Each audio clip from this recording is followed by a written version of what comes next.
Jesus is the firstborn among many brethren. Romans 8:29-30 says, and I quote, "Those whom he foreknew," the Greek word is prognosko, which means to know beforehand. "Those whom he foreknew, he also predestined to be conformed to the image of his Son, so that he would be the firstborn among many brethren," the firstborn among many human beings. "And those whom he predestined, he also called, justified, and glorified." Notice that the inspired text of Scripture says that those that God predestined were already called, justified, and glorified before they were actually born.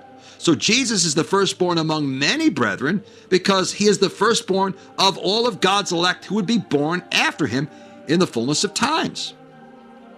Romans 8:29-30 also informs us when the foreknown Son would become a living son. Jesus as a son is called the firstborn among many brethren because he was born at Bethlehem. He was born first in God's mind and plan before God's elect were born in God's mind before creation. But he was not literally born, just like we, God's elect, were not literally born before the creation. So that's why Jesus is called the firstborn among many brethren before he was literally born in the fullness of time.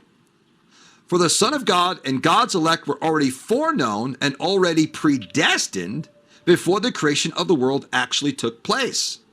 Hence, the Son of God is called the firstborn among many brethren long before the many brethren were actually born on the earth. Therefore, God's elect were already predestined to be conformed to the image of his Son so that he would be, in the future, the firstborn among many brethren before the creation of the world actually took place.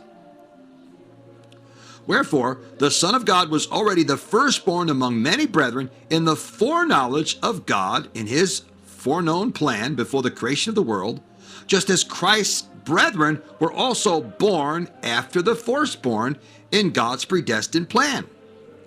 Romans 8:30 concludes by saying, and I quote, "And those whom he predestined, he also called, justified, and glorified," past tense. These scriptural facts prove that God's elect were already called, justified, and glorified before they were actually born on the earth as men and women. Therefore, God's elect were already born after the firstborn, after Christ, by being already conformed to the image of his Son as the firstborn among many brethren before the actual creation took place.